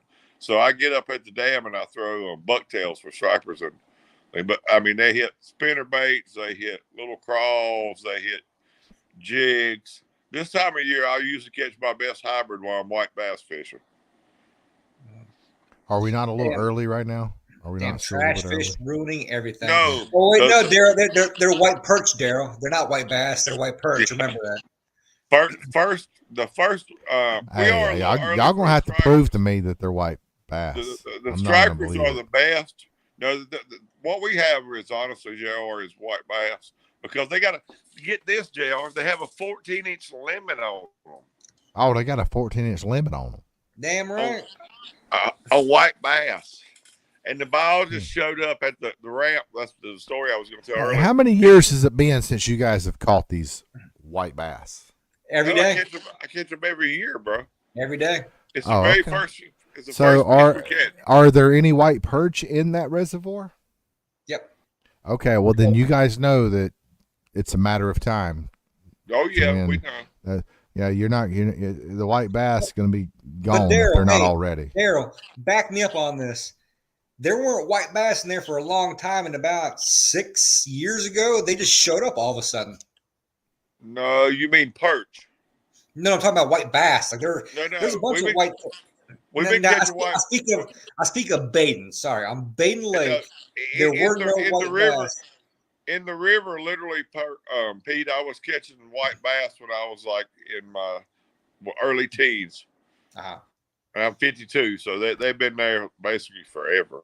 Gotcha. Yeah, well, that makes sense. It's always, they just completely disappeared. I don't like. And all of a sudden, I don't like to eat white. I don't like to eat white bass, but it's always the very first fish we catch every year that make a run. Why don't you like to eat white bass? I'd like to know why you don't like to eat white bass. Because there's so much stuff. It's so much better, and the thing that happens with white bass is if you freeze them, I don't know what happens, but they're terrible froze. Listen, they're in the striper family. They're in the marone family. They're great eating. They freeze. They freeze just like the striper freezes. They're fine. I don't know what you're talking about. JR, I've been eating. I'm gonna have to disagree with you on that. I grew up on them, bro. I did too. You act like you're the only guy that grew up on it. We all grew up on it. This fella right here will devour a white bass and a white. But I'll be honest. But I'll be honest with you. I'm not the biggest striper fan. I mean, I like to eat striper, but they don't. How? Striper is like dude, they're like the greatest eating fish in the world. They're up there with like grouper and they're up there with the best of the best. Yes, they are. But a striper literally doesn't have a lot of flavor to it. Oh my God! Are you serious? I don't understand you people. There's a couple of my friends that are just like you.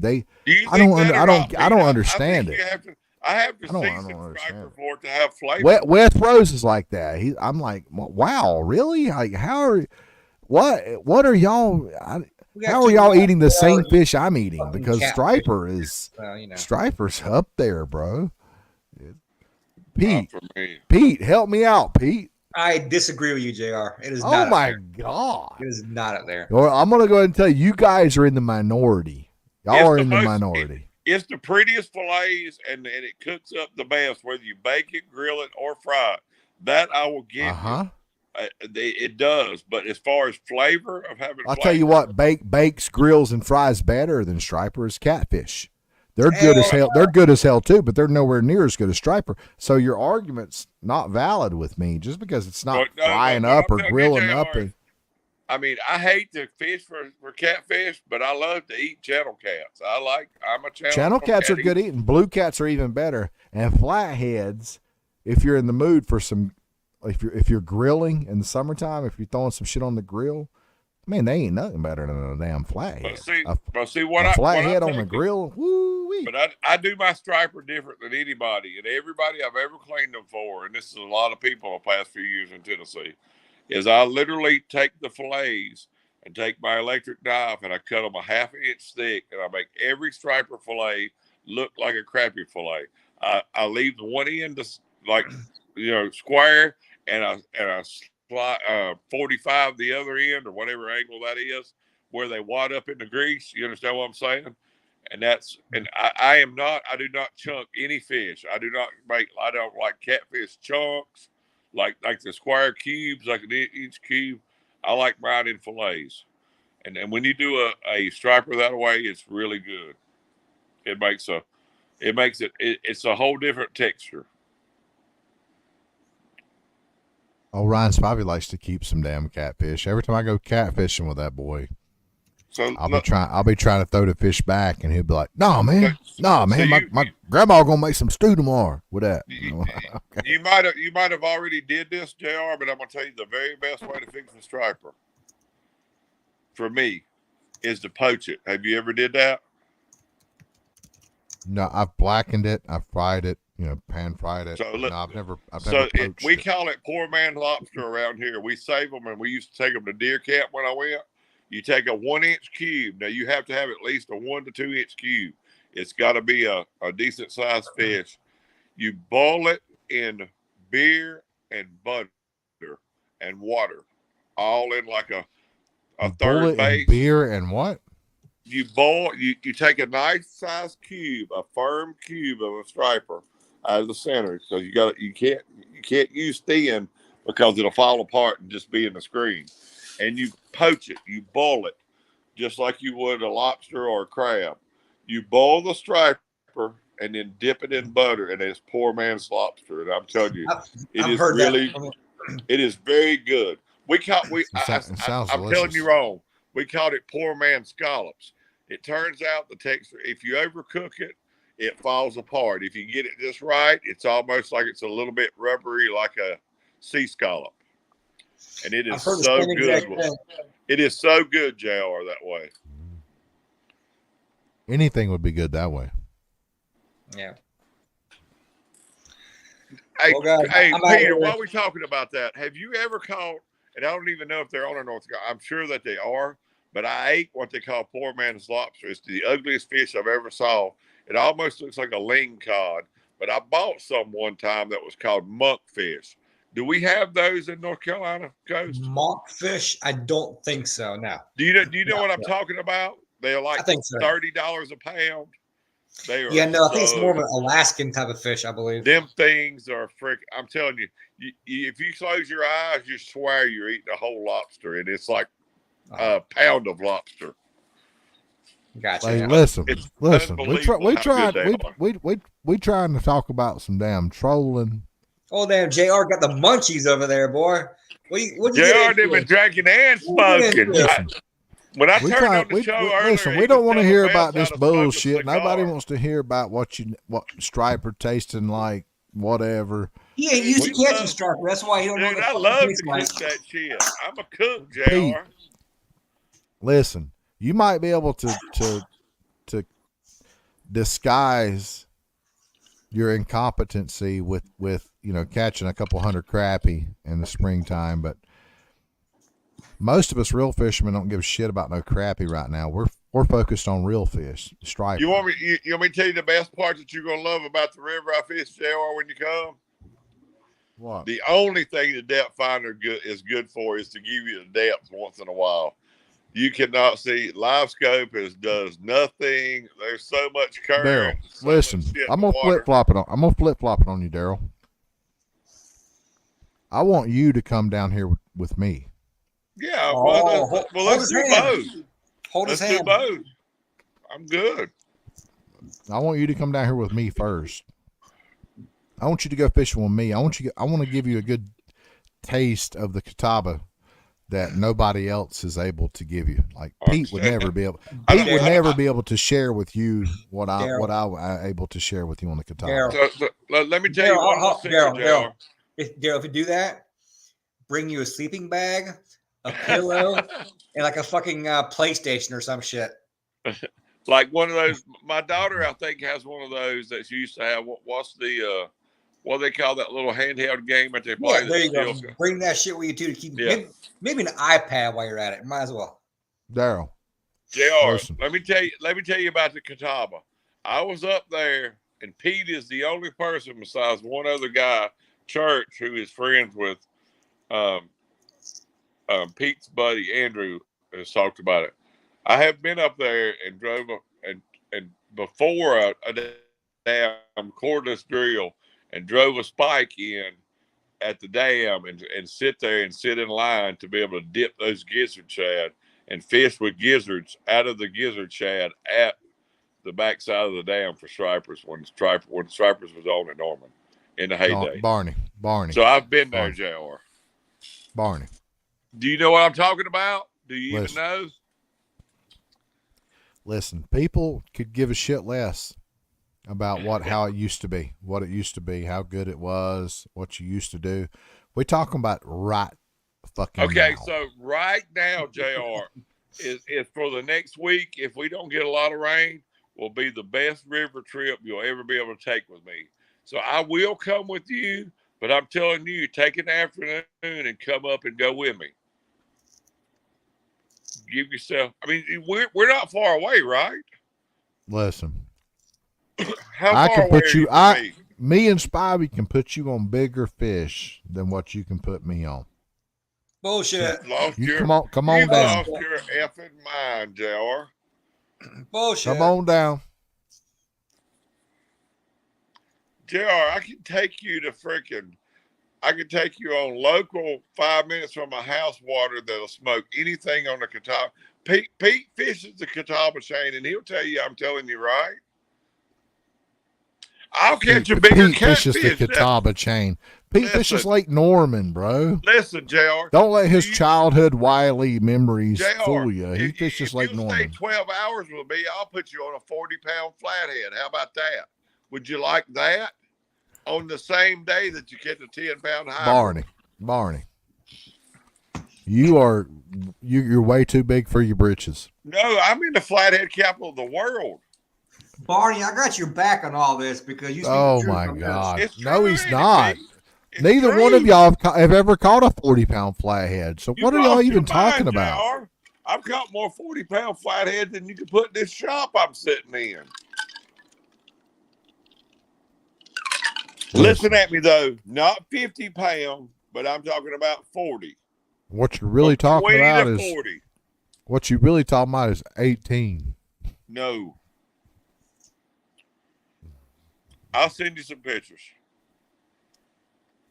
Hey, in May and June and July, and then again in September, JR, the flatheads get in the river where I'm at so good that they no longer become loners like I always thought flathead. We catch flatheads one after the other in deep holes in that river. We fish goldfish and brim and freaking shad. And my favorite bait is goldfish. Listen, if you was doing all this, then why in the hell did you pick? And why did you pick Tennessee and Anthony Johnson to be your Facebook personality? JR, because what you're telling me is way better than what. Listen, JR, Tennessee. I live 3 miles from this river, sir. That's all I've ever done. Tennessee I fished that fish I showed you. I fished 20 years to catch a 21-pound striper. The third fish I caught in Tennessee with Johnson weighed 24 pounds. And I was hooked. Well, the thing is, though, like, okay, now knowing what you know now, I understand when you first started fishing Tennessee, I had that too. I wanted to catch a big fish in Tennessee. But after a while, a 15-pound fish on the Yatkin chain it's better than a 40 in Tennessee. JR, if my river wouldn't get blew out, I would guide and fish it. If it was fishable like Tennessee is, I would never leave. I love that river. I love the Yatkin River more than anything. That's the reason sometimes I say you don't really know me, and I don't know you, and we'll both admit that. But I'm telling you, I have fished. I have done everything. We started out when I was a kid in a wooden boat with an old guy running trot lines. We would bring out tubs upon tubs of fish. And now I think about it, we were bringing out fish that were 30 and I'll admit, that's the reason I always ask you, what is a trophy catfish? We were bringing out tubs of 30s and 40s and 50s. So if you'll look up until 19, I think it's 96, the guy, Frankie, who I think was up there with you in Chesapeake Bay, his dad holds 12 state records.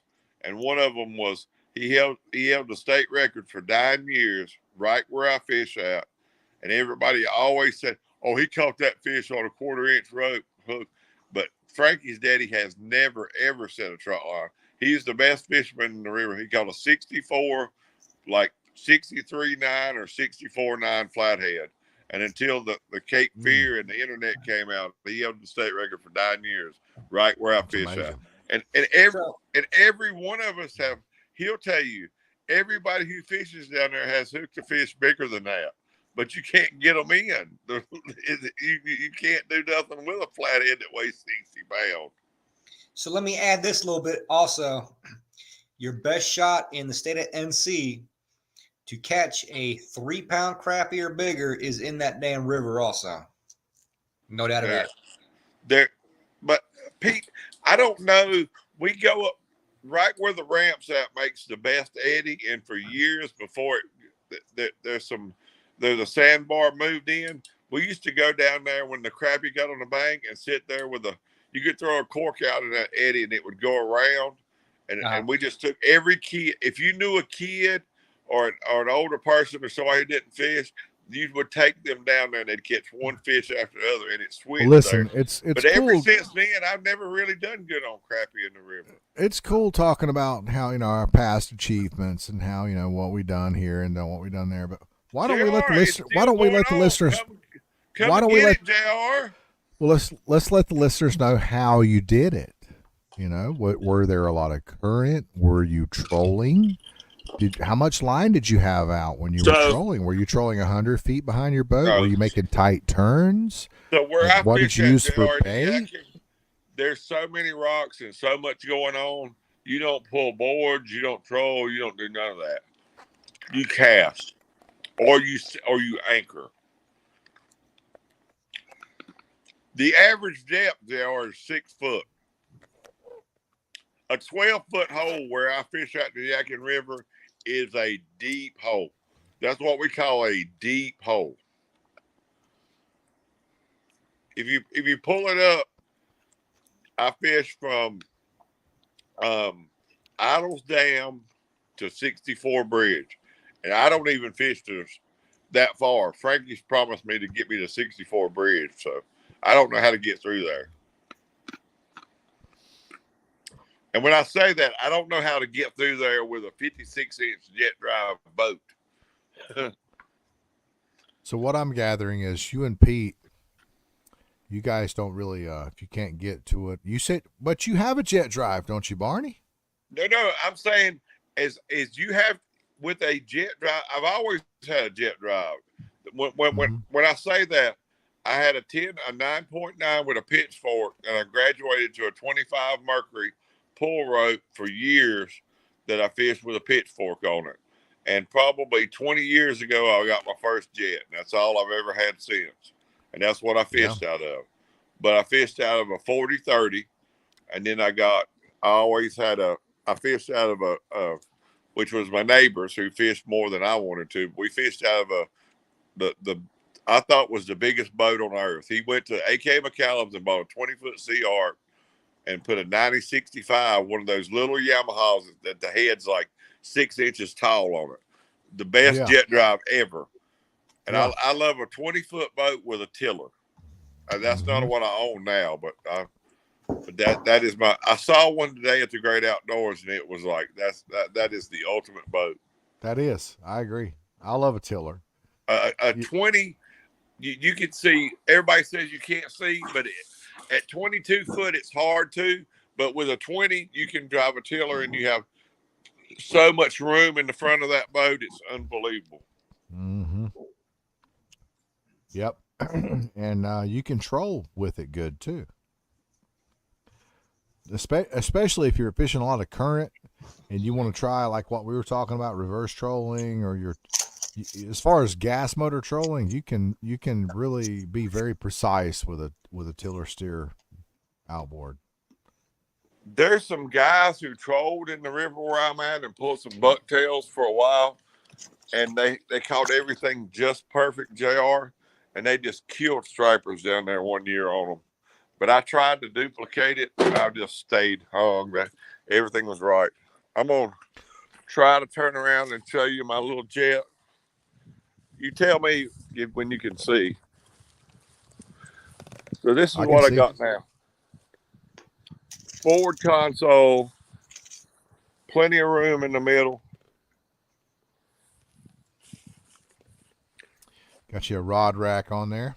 Rod rack, and that's the guy who that's Fish Bite Rod Holders. He's right. He's 10 minutes from my house. I represent that guy because he is a first class guy. He sponsors a lot of our southeastern tournaments. Hydraulic jack plate and a jet foot. It's an 80, but it's actually 100 horsepower head. Bro, man, hey, come on down here, man. We need you down here, bro. But leave that Yankee chain alone, man. Come on down here. I always wanted with us. I always wanted one with a forward console. And what's cool about this boat, I don't know if you can see it, JR. They didn't move the console. They set it on the front deck. I love that. I like that. Yeah. Look here. I don't mess Wow. around, bro. Oh, Tara. Hey, up there's where the live scope goes, baby. Well, we don't need no live scope for what we're gonna be No, doing. I actually don't. I'm a cheap, so I give Wes $150 for a transducer. I give $100 for the mount and the power cables, and I put my 12-inch screen for my big black boat on my jet. Non-live scope, but I do have a GT54 and a 12-inch on this boat when I run it. Yeah, we don't need none of that. No, Hey, I don't use. Pete, I know that you're not a big striper guy in the spring. I guess you're going to be focusing on panfish this What spring. do you mean he ain't a striper guy? I don't think Pete's a striper guy in the spring. I can't beat his ass on baiting. I don't think Pete can compete with the live bait guys in the spring. The live bait guys don't beat his ass on baiting. In the spring? No. Oh, I don't think Pete's beating anybody in the spring that's worth a shit. Okay. Pete. Yo. What are you doing, man? Are you gonna pull any live bait this spring, or are you just gonna live try? Bait? What the fuck? Are you gonna try to compete with just artificials this spring, or what? I mean, I got the victory that proved it all last June. I guess that artificial can win the spring. Where at? Baden. On Baden. Yep. Artificials can win in the spring. So, did you win a tournament in the spring on Baden? I did. What month was it? It was June 1st, actually. June 1st. Okay. Or was it May 1st? It was May 1st, June 1st. I don't know. One or two. Yeah, I'm gonna say June 1st. So you won a tournament on Baden on June 1st with artificials? It was actually I think it really was May. It was May. Was it total weight? It was 3 fish. I ain't gonna mention any names, but have you seen the guy that went fishing with me that day? He has gone berserk, Pete. Guy, hey. Oh, that guy. No, I have not seen it. Interesting. He called me the other night. You're muted. You're still muted. I don't know why. Yeah, I was walking, so I didn't want to make a lot of noise and get JR to holler at me. But yeah, I mean, he has home troubles and he has went berserk. I mean, he's crazy anyway, but yeah, I don't I don't follow him. I think I deleted him off my Facebook a long time ago. So yeah, but I don't keep track of his drama. Crazy. But yeah, he was definitely not all together. I don't know what you got going on the next 2 weeks, but really, I mean, we could do a whole day, Pete. But I'm just telling you, I mean, if you catch an afternoon like during the week, because they don't get crowded down there, we can fish anywhere. But we'll have a ball. You'll get to see, because everybody, I don't know. I just lived here, but everybody always wants to go. Man, I've always wanted to fish idols. It is so gorgeous down there, and the water's green right now. Yeah, the water is about as pretty as I've seen in a long time. But yeah, man, let me know. I'm gone. I'm out of town starting tomorrow, actually, tomorrow through Saturday. And this next week and a half is my busy time as far as guiding. And after that, it's a break. So, but not to say I could sneak out. I can definitely do it. Well, hopefully as soon as you get back, if it don't get blew out. I mean, I'm going to. I was leaving this weekend, but my wife. I don't see any heavy rain in the forecast for the next week and a half, I guess. And they're calling for rain, but nothing out of the ordinary. Yeah, I got kind of jacked up. My wife had emergency gallbladder surgery, so I'm trying to help her recover too. She's doing well, but that happened. So life happens as we go through it. Yeah, true that. Well, cool. All right, man. Well, I guess JR left, so might as well call it a night. Oh, did he just step away, or is he gone? I think he did, loser. He's left. He said, "Fuck y'all, I'm out of here. Bye." Really? Nah, I don't know. I'm just making shit up.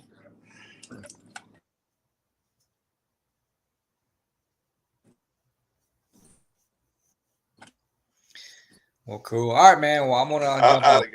All right, Pete. Have a good evening. What's that? I said, All right, have man, a we'll good see evening, you. bro. I'll see you.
Damn, they done jumped off.